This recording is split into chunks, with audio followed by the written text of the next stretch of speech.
प्रतिदिन वह क्षीण होने लगा। उसके गुप्तांग में कीड़े पड़ गए, उसे भयानक फोड़े हो गए।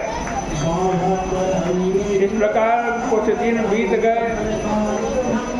वह पुंश्चली स्वेच्छा से आहार विहार करने लगी। तेजहीन उसके पति ने घबराकर बड़े दुखी होकर के कहा, मैं तुम्हारा दास हूँ, तुम मेरी रक्षा करो, मैं तुम्हारी शरण में हूँ। मैं अन्य किसी स्त्री की अभिलाषा नहीं करूँगा। उसका विलाप सुनकर वह डर गई। सोचने लगी कि पति के रहते हुए मैं आभूषणों से सुसज्जित रह सकती हूँ, पति नहीं रहेगा तो श्रृंगार भी नहीं कर पाऊंगी, आभूषण भी नहीं पहन पाऊंगी। अतः योगिनी के पास जाकर फिर सारा वृत्तांत बतलाया। योगिनी ने दाह की शांति के लिए पुनः दूसरी औषधि उसे दे दी। उस औषधि द्वारा उसका पति तुरंत स्वस्थ हो गया। पूर्व दिए गए चूर्ण की ज्वाला शांत हो गई। उस दिन से उसका पति उसके वश में रहने लगा। गृह कार्य के बहाने से वो बाहर जाती और सभी वर्ण के जार पुरुषों के साथ रहती, व्यभिचार करती। उसके पति में बोलने की भी कोई शक्ति नहीं थी। किसी पाप के कारण उसका शरीर रुग्ण हो गया। कालांतक यमराज की भांति उस मालिनी के जीव में कीड़े पड़ गए। कान और नाक में छेद हो गया। दोनों स्तन उंगलियां कीड़ों द्वारा बिंध गई। इस प्रकार बहुत कष्ट भोगती हुई उसकी मृत्यु हो गई और यमपुरी में नरक यातना भोगने लगी। 500 युग तक वह ताम्र के बर्तन में जलती रही। 100 बार पुनः कुत्ते की योनि में उसने जन्म लिया। छोटे छोटे अन्न के तिनकों के टुकड़ों को अनेक टुकड़े करके खाती थी। कभी कभी निराहार रहकर भी अपने कर्म पर रोती थी।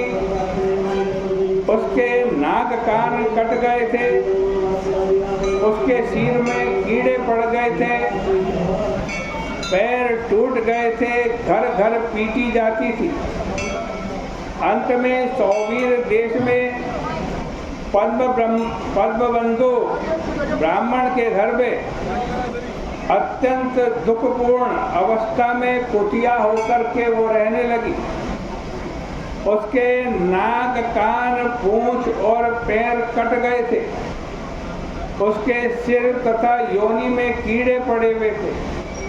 हे राजन, इस प्रकार जीवन बीतते हुए 30 वर्ष हो गए।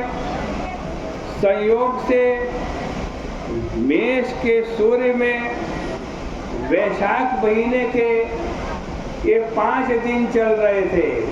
इनको पुष्करणिया तिथि कहते हैं। द्वादशी की तिथि थी। पद्मबंधु का पुत्र गंगा जी में स्नान करके पवित्र गीले वस्त्र पहन करके घर आया। तुलसी की वेदी के पास आकर उसने पैर धोया, अपने कपड़े निचोड़े। वहीं पर वो कुतिया बैठी हुई थी, सो रही थी।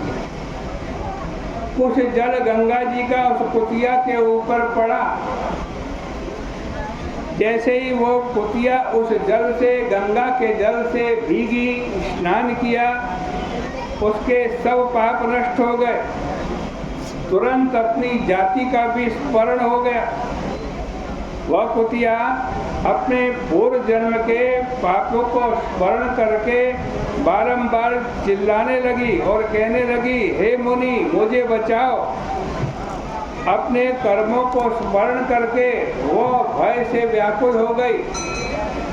अपनी दुष्चरित्रता तथा पति को विषदान आदि का सारा वृत्तांत सुनाया और कहा, हे राजन, जो भी स्त्री अपने पति को वश में करेगी वो ताम्र के पात्र में पकेगी।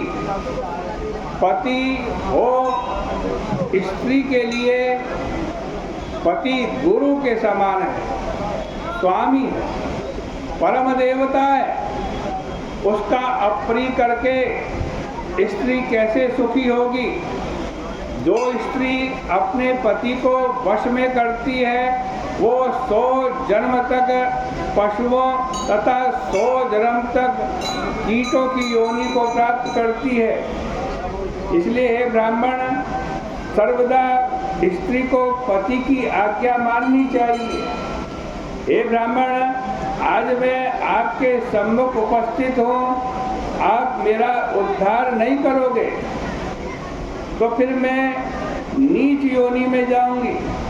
अतः हे ब्राह्मण, मुझ पापनी दुराचारिणी आज स्त्री को अपने वैशाख महीने के किए गए पुण्य से उद्धार करो, उद्धार करो। हे ब्राह्मण, इस पुण्य को बढ़ाने वाले ये जो पुष्करणी तिथियां हैं उसमें द्वादशी की तिथि में जो आपने स्नान किया है, अन्नदान किया है, जो पुण्य प्राप्त किया है वो मुझे दे दो, मेरा कल्याण कर दो, मेरा उद्धार कर दो। हे ब्राह्मण, उसी से मेरी मुक्ति होगी।